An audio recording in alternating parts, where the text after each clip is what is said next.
For months, the story has shifted. First, he fell at a gas station. Then he jumped from a moving car. Then he stepped out and never looked back. But now the police reports are in, and they tell a very different story. One that law enforcement had in their hands from the very beginning. Chanae Jackson has been methodically gathering records from every agency that touched this case. And what she found in the Gilchrist County Sheriff's Office reports raises serious questions about how Gainesville Police Department handled the investigation. Let's start with the timeline. On December 27th, a cabin guest reported hearing a disturbance. He arrived at the campsite around 1:40 p.m. He spoke with Lulu, who was highly upset. He didn't see Tyrone, but he heard his voice inside the cabin. He left to run an errand. When he returned about 10 minutes later, they were already gone. But here's what stands out. In the police report, it states that the couple had been arguing for hours. The male voice could be heard asking the female to come back inside. She responded that she was not staying. No one called law enforcement because they thought things had subsided. Now, this is important. The report also states that Lulu told officers that Tyrone tripped and fell at the cabin. The story about a fall didn't come from nowhere. It came from her, and it's documented in a sworn police report. The family, when they arrived days later, was told 3 different versions of what happened. They were confused, and they should have been. Here's where the timeline becomes critical. The time on the pizza box was 5:18 p.m. The 911 call was made at 5:46 p.m. That's 28 minutes. From Papa John's to where Tyrone was found is no more than a 5-minute drive. So what happened in those 20 plus minutes? That's a gap law enforcement should have investigated. They didn't. The reports also confirm something else. The family told officers that Lulu was the primary aggressor at the cabin. They also pointed out that Tyrone's injuries didn't match what Lulu was saying. His hands were well manicured. The injuries were only on the back of his head. And there were scratches on his neck. Scratches that looked like they came from fingernails. That detail alone should have triggered a deeper investigation. It didn't. When Gilchrist County contacted GPD, everything changed. They were told that Lulu had changed her story. She was now saying that Tyrone jumped out of the car at the overpass. So Gilchrist County stopped their investigation. They handed it over to GPD. But GPD didn't pull the black box. They didn't secure the scene. They didn't follow up on the scratches on his neck. They didn't ask why the story changed from he fell at the cabin to he jumped at the overpass. The family also pointed out something else. Lulu told them she didn't have their phone numbers. They had proof she did. She also said Tyrone Sr.'s phone was off. It wasn't. Small details. But in their totality, they paint a picture of someone trying to control a narrative. Let's talk about what the evidence tells us. From the time on the pizza box to the 911 call, there's a 28-minute gap. That's time unaccounted for. Time that something happened. The physical evidence shows injuries concentrated on the back of Tyrone's head, not consistent with a fall, not consistent with a jump from a moving vehicle. Scratches on his neck consistent with fingernails. And there's the timeline from the cabin. Hours of arguing. Lulu seen as the primary aggressor. Tyrone trying to calm her down. Her saying she's not staying. Chanae herself, after reviewing everything, said she believes something escalated. Not intentional murder, but something that went further than anticipated. The kind of thing that happens when emotions run high and no one steps in to stop it. But intent doesn't matter under Florida law. Reckless disregard for human life that leads to death is manslaughter. And the evidence is mounting that this case fits that definition. The family has done what law enforcement should have done. They've gathered records, reconstructed timelines, and identified gaps. They've hired experts, assembled research teams, and asked the hard questions. And every new piece of evidence validates their concerns. The reports from Gilchrist County confirm there was an altercation. The timeline proves there's time unaccounted for. The injuries don't match the story. And the story itself has changed multiple times. GPD closed this case without pulling the black box, without securing the scene, without following up on leads. And now, when the family asks for answers, they get contradictions. Is the case open or closed? They can't seem to decide.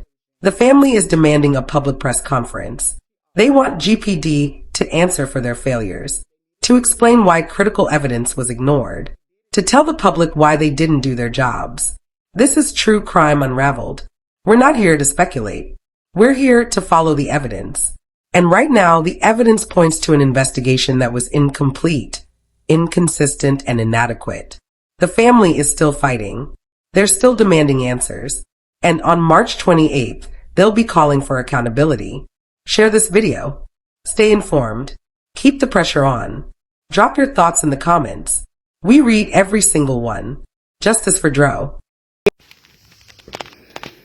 All right, so today we ended up getting some of the records in. So the records that we have that came in are from Gilchrist County. Before I do that, I do want to name that today was a special election in Florida. So there were 3 districts. There was a special election in Palm Beach County, which is Mar-a-Lago, Florida. And I want to state that the people that's destroying our country up in Washington, D.C., one of the people there lives in Mar-a-Lago, Florida, and he won Mar-a-Lago by 10 points. Well, the other party won by a 3-point gap, which means we closed that by 12 points. In Hillsborough County, they had flipped that seat as well. So didn't do so well in Polk County, but I did want to name that. So just want to state that elections do matter. But I wanted to actually go through. And so one of the things that I've been very clear about and actually sharing with people, the reason that actual records and things like that are so important is because it gives us an opportunity to see what law enforcement actually has, what data, information they've already collected, what is it that we need to actually fill in the gaps, what can we infer, what can we figure out from the things that were already readily available. I will be very clear as I get into this. Good evening. Gainesville Police Department, this ain't looking good for them. So with Gilchrist County, they have 2 different reports, and they were written by 2 different officers. And then with each one of them officers that wrote a report, they had to have a supervising officer that had to review the report and then sign off on it. Which is actually good because you're getting data from 2 different people with actually different viewpoints about the information that's collected. And so there were a few things that actually stand out to me, so that helped to actually clear up what happened. So with the first report, it actually was written on December the 29th at 6:17 p.m. And so if you're aware, the family came down 2 days later. It was reported to them at December 29th at 8:58. That morning, and then they got to actually writing the report that actual evening. So they met with the family bright and early that actual morning. So by this time, remember that Tyrone has been rushed to the hospital on the 27th. This side of the family didn't find out what happened until the 28th. So I want to make sure that you got the timeline. At the time, you saw the video that's kind of been circulating regarding some of the interaction. With that video circulating, they encountered Dad, one of Dad's sisters, with 2 of Dad's sisters, so Dad and 2 of Tyrone Jr.'s aunts. And when they went there, it's the same thing that the family is. They were trying to find out kind of what happened. And they stated they wanted to report a suspicious incident because they had a family member that was found on the side of the road in Alachua County after spending the weekend in Gilchrist County. And so the family further reported they heard of a disturbance because of talking to the people in the park between Tyrone and his fiance at the campsite before actually leaving the park. So they go in, they give all of this identifying information. One of the things they capture is the modem direction of travel, which is they departed the campground in a vehicle towards Alachua County. And what they do is they say the evidence is collected is by statements taken and then a body-worn camera. And so what they did is they reported that to the cabin. They advised that they were notified the family on the 28th that the nephew was in the hospital after being found on the side of the road on I-75 with blunt force trauma to the head and no brain activity, which is what they were informed. They were made aware that there was a disturbance prior to them leaving the park. And so they were advised that the park manager would not speak with them about the incident unless law enforcement actually came and was present. So that's the reason that they call law enforcement. When law enforcement got there, they were advised with the manager that when they tried to talk about the incident the day before, the manager stated that he would not be able to talk with them or release anything without actually law enforcement presence or a subpoena. And they named the people that were there, which I told you was Tyrone Jr.'s father, the park manager, and then 2 of his actual aunts. As they started to gather the information, they talked to the gentleman who was there. They stated that he arrived on the campsite at about 1:40 p.m. on December the 27th. This helps us to know at the time that he arrived, because we know it takes 33 minutes to get from Gilchrist County to where they checked in at the hotel. We know that they checked in at the hotel at 3:08. So at 1:40, this man came because he was advised of the situation. He spoke with the female guest, which we know was Kiara, who looked to be highly upset. He asked if they need assistance. She said they did not. One thing that he did advise, although he did not see Tyrone, he did hear Tyrone Jr. inside of the actual cabin. So he did go down and park a ways down so he could see what actually would happen and took place. So then some time later, around 10 minutes later, he had to leave, go somewhere else and come back. It took him, so he was waiting for 30 minutes, I'm sorry. When he came back, he about 10 minutes later, they were already gone. So he didn't see Tyrone, but he did actually hear Tyrone's voice. Things that actually stood out as you go further down, he stated it was reported by 2 people about arguing and yelling, and they had been arguing for hours. So when he heard the male voice could be asking the female to come back inside, and that's when the female said she was not staying. So the reason that nobody reported anything at that particular time is because they thought things had subsided. So with the vehicle gone and nobody present, so they advised that the cabin was cleaned up that day, which was December the 27th. And by the time the family had already gone there on December the 29th, somebody else was already staying in that particular cabin. The cleaning person reported that there was nothing ordinary. So again, which the family said multiple times, they did think that it was very strange because Kiara had on a boot after a recent surgery, and Tyrone typically does not let her do anything. And then they were so concerned because to their knowledge, Tyrone was rushed to the hospital with no identification and rushed as a John Doe. We later found out it wasn't that he was a John Doe. He went under a trauma name, but the confusion came because Kiara did not follow the ambulance to the hospital. And so although they went with his ID, because he was under a trauma name, had she followed the ambulance, she would have known about that particular process. But what stood out to me is when we got further down and we read more, I kept wondering where the confusion came from about them thinking an altercation actually took place at the cabins. Where from this actual police report, the law enforcement officer, Officer Wilson, stated in the report that Kiara told them that Tyrone tripped and fell at the cabin. So the story about Tyrone falling at the cabin came from Kiara. So I want to clear up that did not happen. But again, if an officer from Gilchrist County is talking to Gainesville Police Department, and when they follow up, they were told that he supposedly fell out the cabin, when she turned around and stated, oh no, he jumped out of the car, I don't understand what GPD was thinking. That's just me. So when the family advised, by this time, the family was told that Tyrone had jumped out of the vehicle. They were confused even at this because the first story they were told is that he had fallen at a gas station. So that was the first story that the family was aware of. So now when GPD has followed back up and now she's stating that he jumped out of the car, the family was taken aback and said this is the first time that they were given this account. So then they advised that Tyrone was found at 5:46 p.m. This is important because the time on the pizza box was 5:18. So if you do calculation from math, that means there was 28 minutes from the time on the pizza box to the time he was found. So even if you say that the pizza came out of the oven at 5:18 and give or take 5 minutes, that's a significant amount of time when from Papa John's all the way to that light is no more than actual 5 minutes. So then I would have questions. What happened in such a long time frame from the time they left Papa John's to the time that they got under that light? Because we're talking about more than 20 minutes. So that would be a question that I would have. And so that's the reason that we go through public records, because this is a question that GPD should have actually been asking. They also reported that Kiara said that Junior tripped and fell at the cabin after a dispute about a grandbaby.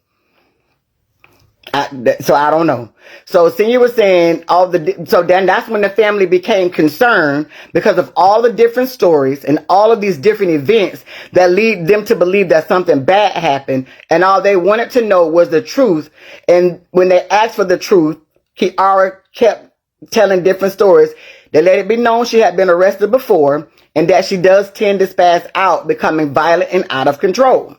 So these are the things that are actually in the police report. As we go further, they offered everyone the opportunity to write a statement, that which was completed at the scene, and everybody swore that their statements were truthful and accurate. So then they actually spoke with another family member that wasn't on the scene, and stated that this family member stated that they spoke with Junior on his way up to the cabin, and they reported then that there was a verbal disturbance between Junior and Kiara over suspected infidelities. This family member advised he stayed on the phone with Junior and that things seemed to fine and like they have subsided. The last time he spoke with Junior was on December the 26th at around 7 p.m. And again, this family member said the same thing, that Kiara was not known to drive, and that Junior always drives. The family member advised he normally hears from Junior every day, but not hear from him after this time.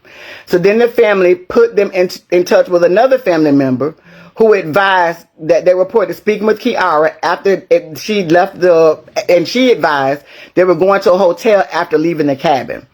The family reiterated that the injuries that Junior had did not match what Kiara was given what happened. Specifically, she stated that Junior fell down, but his hands were well manicured and the injuries to his head were substantial and only on the back of the head, and that he had scratches on the back of his head, on the back of his neck, that looked like scratches from fingernails. And so then Dad was given a victim services brochure and a case number was written on it. So that was the first case report. So the second case report was written by a different officer, and with this one, it was actually written from this officer after the officer actually talked with GPD. And when this officer talked with GPD, pretty much things were the same, but this is at this time that they decided that GPD would be the primary investigators, because GPD stated that Kiara stated to them that Tyrone Jr. jumped out of the car at the light. So therefore, that's the reason at that time that Gilchrist County stopped the investigation that they were going to do, because the story had then changed that he had jumped out of the car at the overpass where he actually was.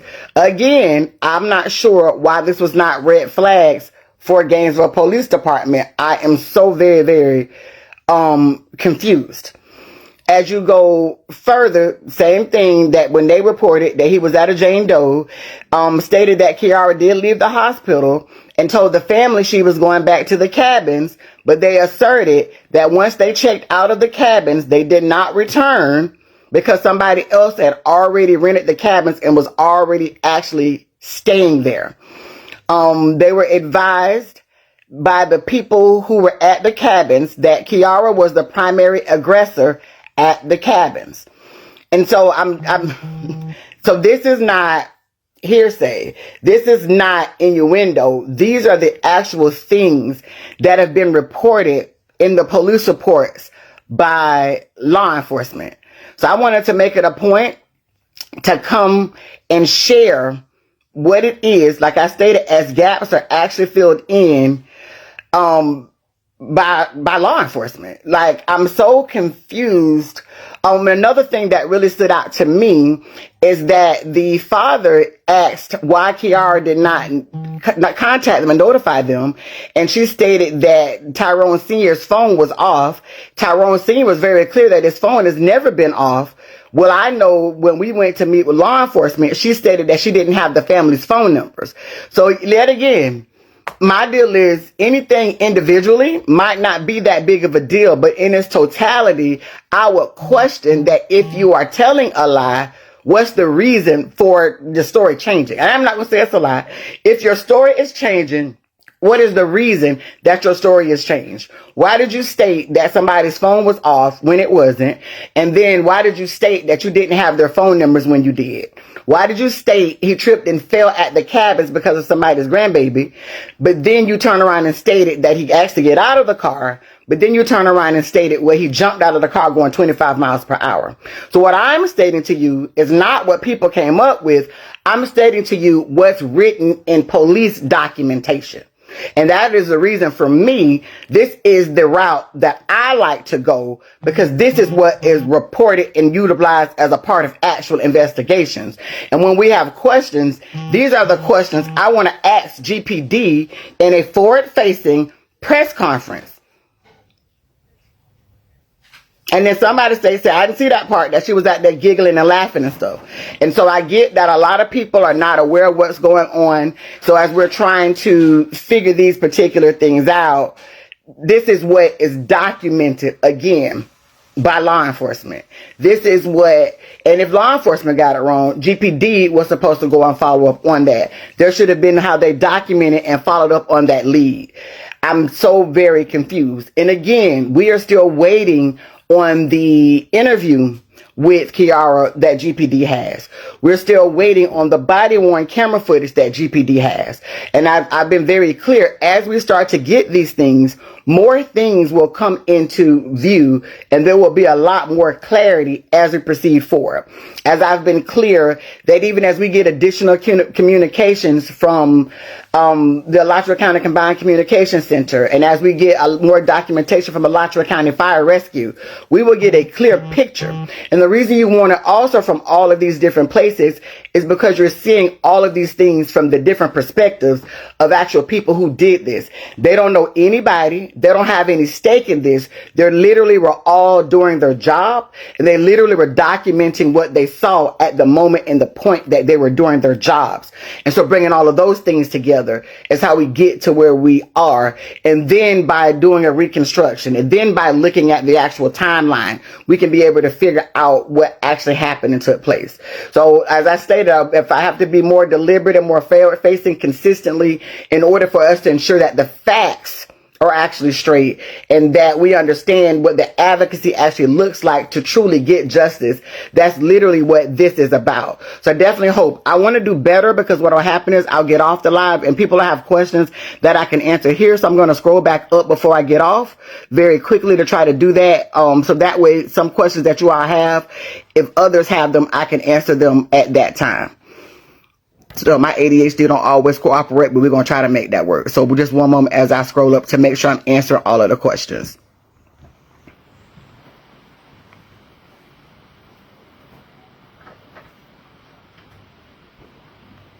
So I want to clarify. Somebody said the receipt is probably when they paid for it. So no, I'm not referring to the actual receipt. I'm referring to the time actually on the pizza box. And so to my knowledge, when they went and talked with Papa John's, the time on the pizza box is the time that the pizza actually came out of the oven. And I think the family does have the receipt, so I ask about that. But when I'm stating the 518, that was the actual time on the pizza box.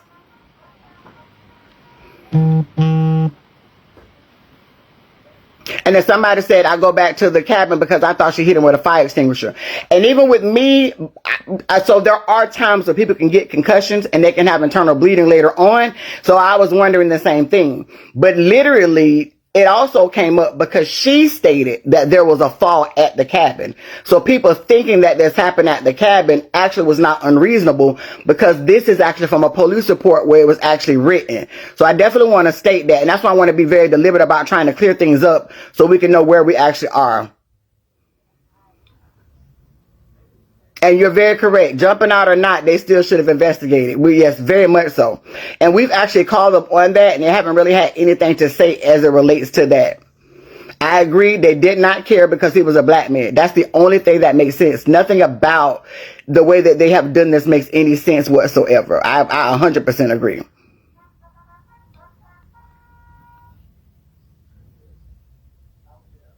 Everything about the video was weird. No, when you do that, I would say some people are what we call have main character syndrome, so they be real nosy and they're kind of in the mix of things. So I will state that they did a follow up on that, and they were able to verify that there is no actual connection. That's what I do want to state. Like with Gilchrist County, that's the reason I didn't name the person's name. They had done a lot of due diligence, and so I couldn't figure out why they were so gung ho about investigating, and they stopped. And then we realized the reason that they stopped is because for them, they were told, oh no, this actually happened in Alachua County. So from that point is when everything for them actually stopped. And if you notice, we got the information from them actually first. So they've been very, very cooperative. So I think that was all of the ones that I could actually see when it comes to all of the comments. So I wanted to make sure. Oh, and then why didn't the officer talk to Lulu and Dro regarding? So at the time with the domestic dispute, law enforcement actually wasn't called at that time. So what happened is the people that heard about the domestic disputes, they called the property manager at Postcard Cabins. And so when the property manager he went and knocked on the door. Lulu was highly upset. He asked, was everything okay? She said that they didn't need to. So for him to determine if he needed to call law enforcement, that's the reason that he went and parked down the road. And he heard Dro actually asking her to come back in, and she was like, oh no, I'm not staying here. And then also the reason that he wasn't concerned if Kiara was okay was because the people that heard it stated that she was the aggressor, and then they could hear Dro like asking her, hey, like, baby, come back inside. So what he did is, that's why he waited to see what was going on. He had to go take care of something else. He stated it took him about 10 minutes, and so that's in the police report. And when he came back, they had gone at that time. And I will say this as well. So even when the family is adamant that she had the boot on and he normally does things, if she's upset, because I'm that one, I don't want you to do nothing for me. I'll load the car myself. So I do want to state, and I don't want to put her on there. I think, yeah, maybe it was volatile, that probably nothing didn't happen at that time. And the reason that she was loading the vehicle herself is because she was upset and she was mad. And he probably, you know how it is, trying to calm her down or diffuse. And not saying that he was innocent, but I could actually, see that. And it's like, no, I'll do it myself.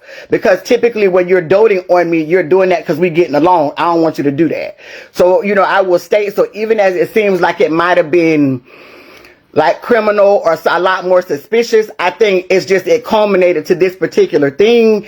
And it's a lot of things led up to that. So and I will state that's what it's looking like as you get more information. So a lot of those things really were suspicious. It seems like now they were just very coincidental. Okay. So and I think that's it. So I just wanted to make sure. So I want to be better about that. And the reason, so somebody asked, why is this not in court yet? To be very honest, law enforcement fucked up. So if you see the things that we are sharing, the questions that we are asking, even the email I sent yesterday, there hasn't been a response yet. If you should have answers for these things. You all stated that they closed the case back on March the 12th.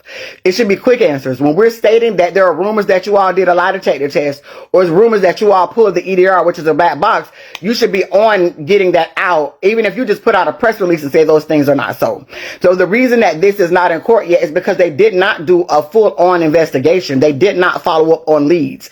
So even with us knowing what FHP stated, that's because we went and engaged them. That's because the PI is doing work. That's because the family has gotten a research team. So the reason now we have as much information as we have is because of everybody working together. So even with the documents that I'm getting or having the family to actually request, they're structured in a way that they're very detailed because they are trained not to give you everything unless you have a very specific and detailed request.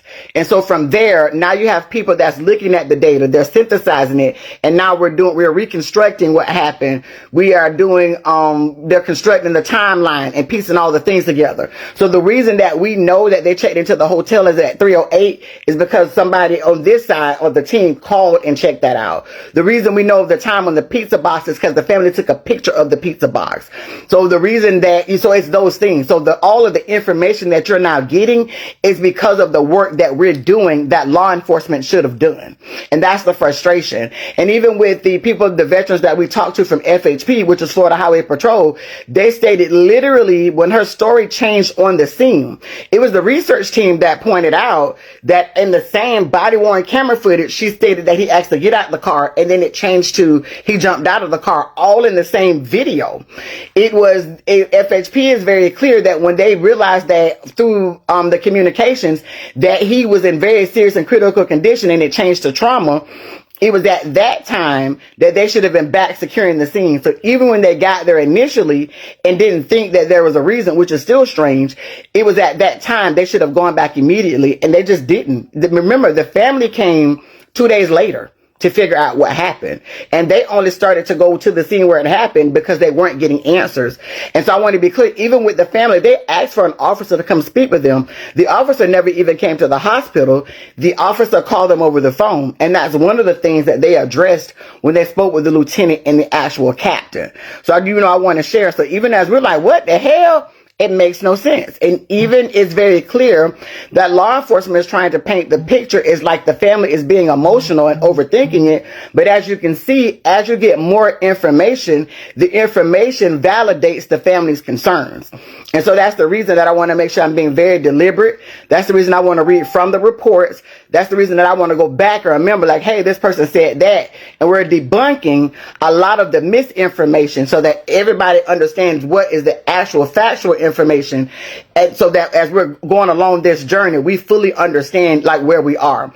And in yesterday's email, that is the reason also that I asked for a public press conference. So therefore, you're not just taking our word for it. You can actually see for yourselves what we've asked law enforcement, the points that we've brought up, the statements that they've made that we think are absolutely asinine. So, not in just that effort of transparency, but us as people, we look to law enforcement to protect and serve, to bring justice. And so they need to be answering for like those particular things. How do we get this far? And this person is not arrested. So, and that's the reason now I want to make sure I slow down, because I realize sometimes because of how there's a delay that some of your questions are coming once I got off. So that's the reason that I'm trying to be deliberate. Another question is, she said he jumped out at the light. How far is the light from the overpass? So they're right there together. There's a light at the overpass. But what's interesting is if you try to accelerate right there from the light to where his body was, it's impossible for him to accelerate to 25 miles per hour. There's not enough space, even if you slam on the gas. And so that's another discrepancy where her story doesn't match the actual evidence. And so it's another misstep for law enforcement. How is it that you're supposed to be the people that are investigating this and you miss that? And so those are the things that we're pointing out. I've seen some people state, and yes, so that's what we believe. Even from the medical information that we got from the research team, something happened from that 5:18 time on the pizza box to the time that 911 was called at 5:46. So in that 20 plus minutes, something transpired there. And that's one of the reasons we're also waiting for any calls that are in that area on Archer Road at that time, because there may have been a call that came in further down the road, and that's what we're trying to get. That might not have been at the overpass, so people don't realize that they're actually related, to see if something else was seen at a different time, at a different light, or in a parking lot or something like that, to be able to piece those things together. So that's exactly what we're trying to determine. And so that's the reason I try to speak clearly. And so for him, so he had a very small amount of alcohol, not even in his system, and they never did a toxicology report on her. And let me see what else. No officer didn't come to the cabin until it was time until the family came and engaged them. And I'm sorry, y'all, because when I scroll up, it pops back down. So give me 1 second.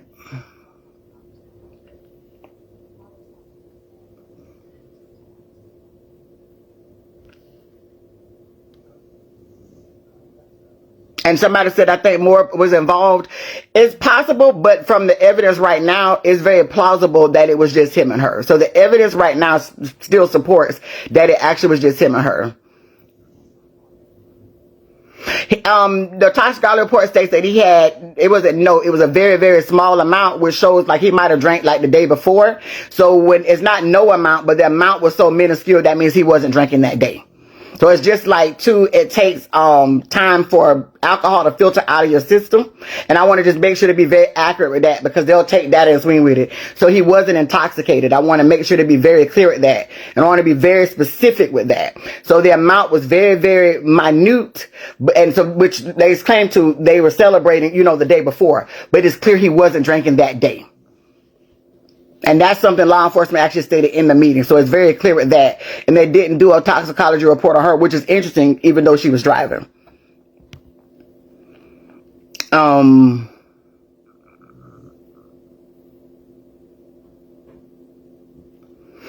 She could have. Somebody said she packed the car, but no, she's about to do that. I'm unsure of.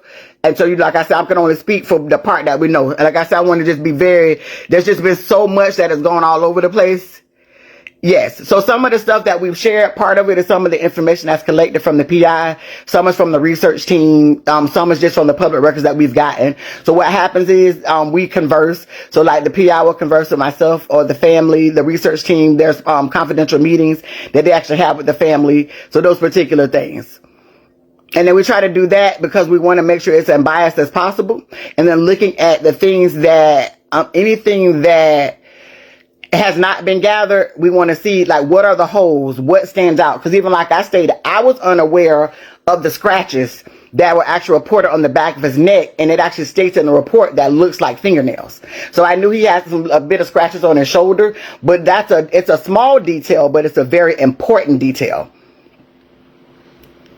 Yes. And then somebody said, from listening to this, sounds like heightened emotions caused by this by accident, meaning not intentional death. That's what I'm leaning towards from what we have. So with Lulu's vehicle, they took 4 hours to take it apart, to take the infotainment center apart, and then they returned it. So there are multiple phones that T2 had. We asked about the other phones. Law enforcement said they didn't see the relevance, and they was like, if he had any communications, it would be him communicating with her on the phone. I actually pointed out, I have 2 phones. My partner, he got 2 phones. Sometimes we communicate with each other on both phones for different reasons at different times. It was totally like disregarded. One thing that was very strange to me is what you said on the infotainment center. It's her car. The only address that they had was her. Law enforcement stated going to AT&T. Her statement was she went to T-Mobile. Well, T-Mobile and AT&T are in the same parking lot. So I don't know if law enforcement got it wrong and assumed that it was AT&T, or if she told them AT&T and then told the family T-Mobile. And so that's the reason that we actually want to see the video for the actual her interview to know and have accurate information, because it could have been law enforcement. We've seen a lot of their missteps. So I don't want to actually put certain words in her mouth that didn't actually happen. So that's why we're wanting these particular things to be able to see for ourselves. But if it's my vehicle and I'm using the infotainment center for GPS, why would I only use it for that one address, especially when I'm in a city that we've never been to before? So it's all of these particular things that actually happen. So that's where we actually are. And so I think that's it. We got another one of our trolls. You know, she's miserable. So as we're stating, and as I've stated before, because people keep saying block the trolls, we're not. Because I like actually highlighting what you all can actually see. So it is better to shine a light, because a lot of people like to diverge, but you need to be able to see it. So even as you're getting factual information, people who don't want the factual information, they come in with this. We're having a very candid conversation. We're reading directly from police reports. We're answering questions that are easily verifiable. And so for a person to come in with that, it shows that they're miserable. And it shows that they actually don't want justice, which is what we're all tuned in actually for. And so we want to continue to make sure that we center that and to be very, very deliberate actually about that. And I'm not, because I want people to see what it actually is. But I appreciate y'all. So again, as more information comes in, we'll be doing the same thing. We are very, very deliberate about you all being very clear about where we are, how we got here, and where we are actually going. And again, on March the 28th, the family will be releasing information, because we're calling for a in-person press conference here actually in Gainesville. So that actually will be for you all to see. Y'all have a good night.